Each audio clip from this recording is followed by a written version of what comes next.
बिस्मिल्लाहिर्रहमानिर्रहीम, अस्सलाम वालेकुम। Welcome back to my YouTube channel Itsam official.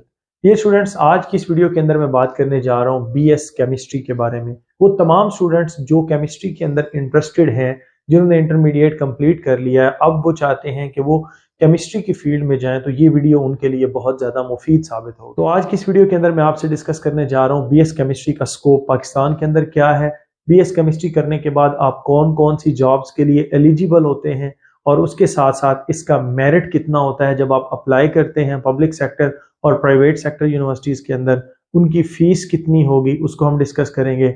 और लास्ट में मैं आपको बताऊंगा कि बीएस केमिस्ट्री के बाद आप कहां कहां पे स्कॉलरशिप के लिए अप्लाई कर सकते हैं। स्टूडेंट्स, जैसा कि आप जानते हैं केमिस्ट्री एक वास्ट फील्ड है और इसके अंदर जॉब्स अपॉर्चुनिटीज बहुत ज्यादा होती हैं, लेकिन अनफॉर्चुनेटली पाकिस्तान के अंदर स्टूडेंट्स क्या करते हैं, बीएस केमिस्ट्री करने के बाद लेक्चरशिप के लिए जो है ना वो तैयार करना शुरू कर देते हैं, खुद को टीचिंग वाली लाइन पे आ जाते हैं। मैंने ये देखा है कि मोस्ट ऑफ द केसेस जो होते हैं स्टूडेंट्स, वो आप कह सकते हैं कि 70% से ज्यादा स्टूडेंट्स जो है उनका ये रुझान होता है कि जैसे ही हमारी डिग्री कंप्लीट होगी तो हम या तो एजुकेटर्स की सीट आएंगे वहां पर अप्लाई कर देंगे, लेक्चरशिप की सीट्स आएंगी वहां पर अप्लाई कर देंगे, या हम हायर स्टडीज में मास्टर्स और पीएचडी करने के बाद यहीं पर इसी यूनिवर्सिटी के अंदर या किसी दूसरी यूनिवर्सिटी में असिस्टेंट प्रोफेसर या लेक्चरशिप के लिए जो है वो अप्लाई कर देंगे। बहुत सारे स्टूडेंट्स ऐसे होते हैं जिनको पता ही नहीं होता कि बीएस केमिस्ट्री करने के बाद वो कहाँ कहाँ अप्लाई कर सकते हैं। बेसिकली केमिस्ट्री जो है, इसमें अप्लाई करते वक्त आपको पता होना चाहिए कि आपने फर्दर फ्यूचर के अंदर क्या करना है। आप अपना एक गोल सेट करके जाएं और उसके बाद इस प्रोग्राम को चूज करें, क्योंकि ये प्रोग्राम आपके लिए वास्ट वैरायटी ऑफ जॉब्स जो है वो अवेलेबल करता है। इसका मतलब ये हुआ कि आप टीचिंग के अलावा बहुत सारी ऐसे शोबे हैं जिसमें अप्लाई कर सकते हैं, जिसमें आपको जॉब्स मिल सकती है, और वहां पर आप बीपीएस 17 यानी कि 17 ग्रेड की जॉब आसानी से हासिल कर सकते हैं। अगर तो वो प्राइवेट सेक्टर है तो वहां पर आप एज ए केमिकल इंजीनियर जो है वो काम कर सकते हैं। तो अब मैं आपको बताता हूं कि कौन कौन सी फील्ड्स हैं जो टीचिंग के अलावा जिन फील्ड्स में आप अप्लाई कर सकते हैं। उसमें सबसे पहली आती है इंडस्ट्रीज। डिफरेंट टाइप की इंडस्ट्रीज होती हैं जहां पर आप अप्लाई कर सकते हैं, जिसमें सबसे पहले आती है केमिकल इंडस्ट्री, दूसरे नंबर पर शुगर इंडस्ट्री, तीसरे नंबर पर सिरेमिक इंडस्ट्री, चौथे नंबर पर सीमेंट इंडस्ट्री, पांचवें नंबर पर ग्लास इंडस्ट्री, छठे नंबर पर पेट्रोलियम इंडस्ट्री, और सातवें नंबर पर बीवरेज इंडस्ट्रीज आ जाती हैं। तो ये वो तमाम तरह इंडस्ट्रीज हैं जहां पर आप केमिकल इंजीनियर के तौर पर काम कर सकते हैं या एनालिटिकल केमिस्ट के तौर पर काम कर सकते हैं। इसके अलावा इसकी एक फील्ड है न्यूक्लियर केमिस्ट्री। अगर आपने उसमें स्पेशलाइजेशन कर रखी है तो आप एक न्यूक्लियर साइंटिस्ट जो है वो बन सकते हैं। और न्यूक्लियर केमिस्ट्री जो है वो आपको पता है कि गवर्नमेंट के अंदर आती है।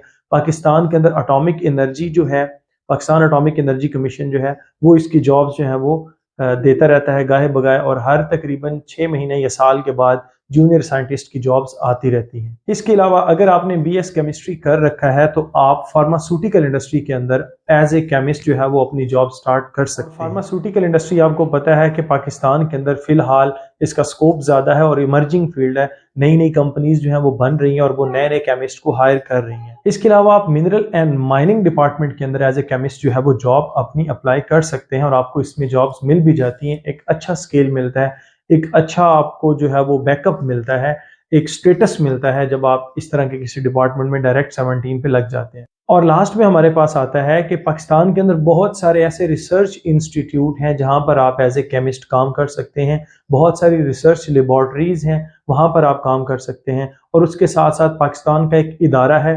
PFA, पाकिस्तान फोरेंसिक अथॉरिटी, उसमें भी आप एज ए केमिस्ट जो है वो अप्लाई कर सकते हैं और आपको 16 और 17 की जॉब मिल जाती है। और बीएस केमिस्ट्री में सिर्फ FSC वाले स्टूडेंट्स जो हैं वो अप्लाई कर सकते हैं, यानी कि FSC प्री मेडिकल या FSC प्री इंजीनियरिंग।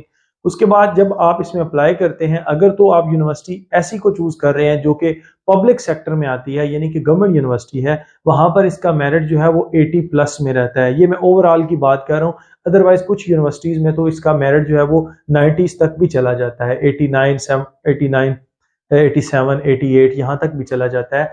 और उसके बाद जब आप प्राइवेट सेक्टर की बात करते हैं तो प्राइवेट सेक्टर में आपको मिनिमम 55% पे बीएस केमिस्ट्री में एडमिशन मिल जाता है। फीस की बात की जाए तो पब्लिक सेक्टर यूनिवर्सिटीज के अंदर इसके सेमेस्टर की फी 40 to 50,000 होती है पर सेमेस्टर।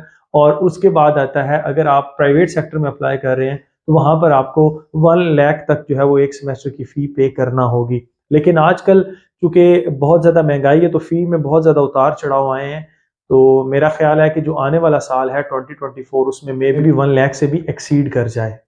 अब लास्ट पे आता है कि अगर आपने बीएस केमिस्ट्री कर रखा है तो आप मास्टर्स के लिए स्कॉलरशिप अप्लाई कर सकते हैं या नहीं, तो आंसर है यस। तो मेन स्कॉलरशिप्स हैं जो मैं आपको बताऊंगा, उसमें आप सबसे पहला जो है वो इरास्मस मंदस एक स्कॉलरशिप होता है, आप वो उसमें अप्लाई कर सकते हैं। उसके अलावा आप डीएसयू स्कॉलरशिप होता है इटली के लिए, उसमें अप्लाई कर सकते हैं। आप दाद स्कॉलरशिप के लिए जो है वो अप्लाई कर सकते हैं।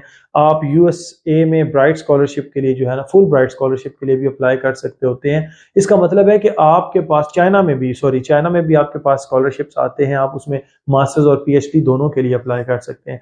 तो हर कंट्री जो है वो स्कॉलरशिप अनाउंस करता है। अगर आपका CGPA 3.5 से ज्यादा है तो आप अपना मास्टर्स या एमफिल मुल्क से बाहर कर सकते हैं और वहां पर जॉब भी हासिल कर सकते हैं। तो ये कुछ स्कॉलरशिप्स थे जिनके नाम मैंने आपको बताए, आप इनको मस्ट सर्च करें, या जब आप बीएस का प्रोग्राम कर रहे होते हैं तो उस दौरानिया में आप अपने यूनिवर्सिटी के नोटिस बोर्ड को देखते रहा करें। यूनिवर्सिटी के नोटिस बोर्ड पे जो अनाउंसमेंट्स होती हैं स्कॉलरशिप की वो लगा दी जाती हैं, आप उनको गाहे बगाए देखता रहा करें। और स्टूडेंट एक्सचेंज प्रोग्राम में भी मस्ट अप्लाई किया करें, उसमें भी जो है वो आप डायरेक्ट 5वें सेमेस्टर के बाद यूएसए जा सकते हैं। तो ये तमाम तरह डिटेल थी बीएस केमिस्ट्री के बारे में। सो आई होप कि आपको ये मेरी वीडियो अच्छी लगी होगी। Stay connected. Thank you and Allah Hafiz.